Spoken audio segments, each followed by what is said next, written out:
Welcome to the next in our series of Canadian Nursery Landscape Association National Awards of Landscape Excellence Award winner webinars. My name is Bill Hardy, the CNLA Communications Chair. With me is Sherry Williams from Caterpillar, our premier sponsor for the Awards of Excellence. Today we're speaking with Dan Maat at Wilco Contractors Southwest, winner of the 2020 Hort Protect sponsored NALE Commercial Landscape Maintenance category for Mahogany Beach. So welcome, Dan. Let's start by just getting a little bit of information about your company, how long you've been in business, and how the company has developed over the years. Good morning. Thank you. Thank you for inviting me here. So Wilco Southwest is based out of Calgary. So we operate in Sullivan, Alberta, as well as offices in Saskatoon and Regina. So we are actually part of the Wilco group of companies, which is spread across Canada. So we've got Wilco Superior in Thunder Bay. We've got Wilco Northwest in Northern Alberta, Edmonton and Fort McMurray. And we've got Wilco Civil based out of Surrey, BC. So the Wilco business has been around since 1980. And before that, it was operating as Will's Nursery for 20, 25 years before that. So it's been a long time in the making to get to this point where we are now. Perfect. So tell us a little bit about what your role is within the company, and maybe what role did you play within this project? So I'm vice president at Wilco Southwest. I'm a part owner along with my father, Peter Maat, who's one of the original founders. So at Wilco, I'm involved in basically all aspects of management and operating the business. We tend to split our projects between Peter and myself. So basically one of us is involved in every aspect of management for any project we have. So Mahogany Beach goes back to 2014 when we started construction of the beach itself. And we had about 2 years of construction on that. And then we've been maintaining the site ever since, which has worked out really well for us. We're really glad to have a long-term package of maintenance on something that we built originally. So in general, on the Mahogany Beach, I'm in charge of client satisfaction, general supervision and oversight of the work and quality management. But our team has been very self-sufficient and they've been doing it for a long time on that site. So they do a great job with minimal supervision. Okay, so I'm interested in a little bit about the qualifications of your team, specifically what qualifications they have, and if you have like CNLA certified landscape professionals, or if you have Red Seal landscape horticulturalists on staff. We have very few, actually. We have a few people that have been trained through Olds College, but that's something that traditionally we have not put a huge emphasis on, is getting the technical training. And that's starting to change a little bit. Traditionally, when we look at our industry in Alberta and Saskatchewan, a lot of the people that have gotten that sort of training, technical training, have specialized in residential landscaping. And when we look at the companies that are doing bigger scale, bigger size and scope of work in the area, that hasn't been something that we've really focused on, but I'm hoping that that'll start to change. We're trying to get a little bit more involvement in our landscape association here and try to change the focus from being geared more around residential and smaller sites to taking into consideration the bigger size and scope of projects that we're involved in also. Okay, that's great. So let's move on to the project. Mahogany Beach, what made this one a particularly special one? We're really proud of it because it's something that we've been able to be involved in long term, which doesn't always happen. A lot of times, once we're done with the FAC process and a site has been turned over back to the client, a lot of times that's the last time we get to be involved in the job. And the long-term maintenance can be packaged up and given to a different contractor from there, or managed by the city or different municipal groups. So it's nice to have something that we built from the beginning and we can stay involved in long term. It's rare, and usually it only happens with private developers. So in this case, the land developer that we did the project for, Hopewell Developments, they turned the site over to the homeowners association. So they contracted the work out separately, and we were fortunate enough to be successful on that. So tell us a little bit about the maintenance and the frequency. I believe I read this was a 21-acre area. So I can only imagine the crew size that's required, and the fact that you probably have to do a lot of the maintenance after hours. How does that impact your work in maintaining the areas?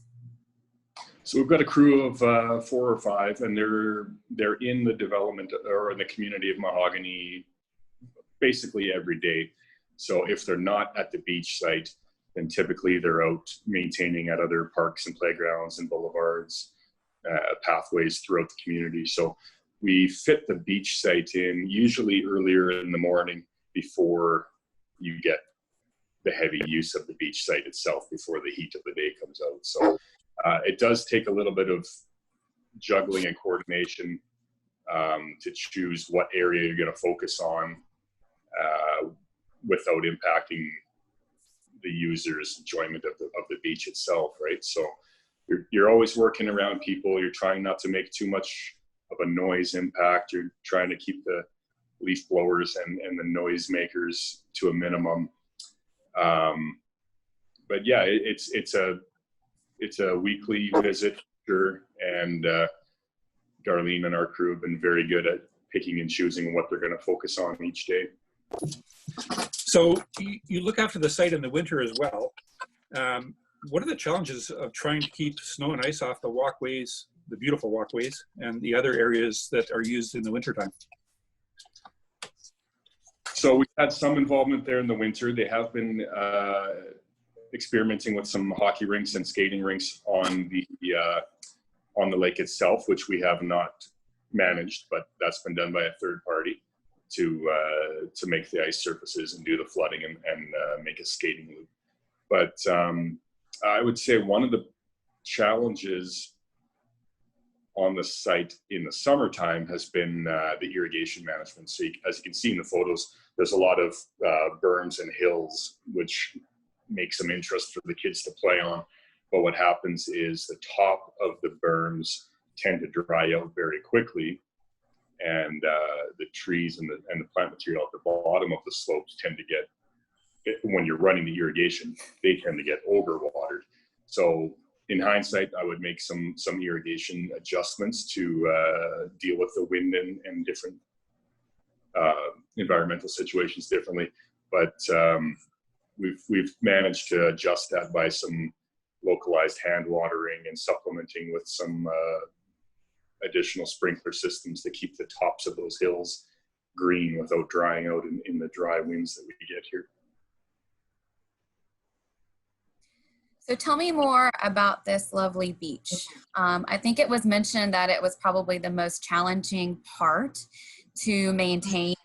And are people respectable? Or, I know you try to keep debris and other things away from it, but do you have specialty equipment for this area aside from the leaf blowers?